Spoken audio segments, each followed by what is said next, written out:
एक तरफ supreme court से ईवीएम वीवीपैट वेरिफिकेशन मामले में चुनाव आयोग को बड़ी राहत मिली है, तो दूसरी तरफ सुप्रीम कोर्ट ने चुनाव आयोग को एक बार फिर से झटका दे दिया है। देश की सर्वोच्च अदालत ने नोटा को लेकर चुनाव आयोग को नोटिस जारी किया है और जवाब मांगा है।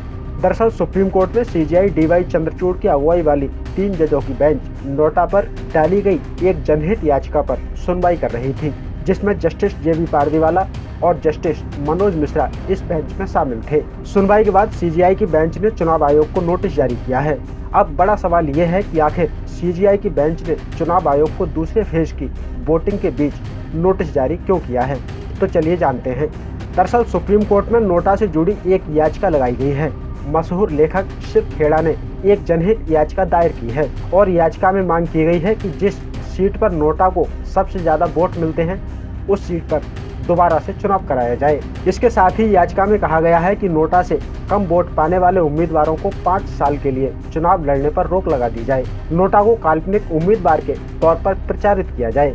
याचिका में तर्क दिया गया है कि नोटा का मकसद सियासी दलों पर बेहतर उम्मीदवार खड़ा करने का दबाव बनाना है। ऐसे कई एग्जाम्पल हैं जब किसी एक निर्वाचन क्षेत्र में करीब सभी उम्मीदवारों पर आपराधिक मामले लंबित होते हैं। ऐसे में वोटर क्या करे?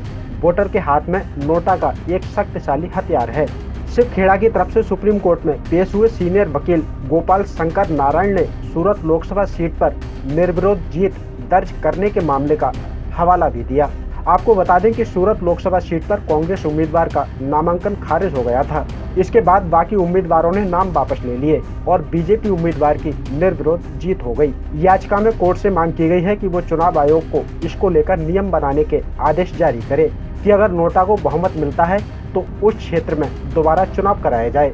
शिव खेड़ा की इस याचिका पर सीजीआई की बेंच न केवल सुनवाई के लिए तैयार हो गई है बल्कि चुनाव आयोग को नोटिस भी थमा दिया है। तो चलिए अब जान लेते हैं कि आखिर नोटा क्या है।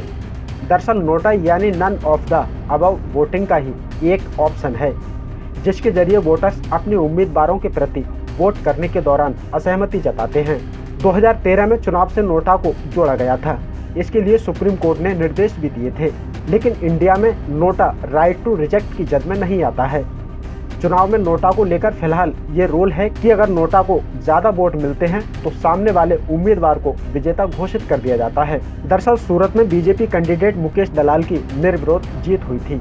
उसी संदर्भ में ये याचिका दायर की गई है, जिस पर सीजीआई डीवाई चंद्रचूड़ की बेंच ने चुनाव आयोग को नोटिस जारी कर दिया है। ऐसे में अब सवाल ये है कि सीजीआई के नोटिस का चुनाव आयोग क्या जवाब देता है। साथ ही नोटा को लेकर अब जब सुप्रीम कोर्ट में सीजीआई की बेंच अगली सुनवाई करेगी तो इस पर क्या फैसला आएगा। फिलहाल इस खबर में इतना ही। बाकी अपडेट्स के लिए बने रहिए न्यूज़ टाइम के साथ।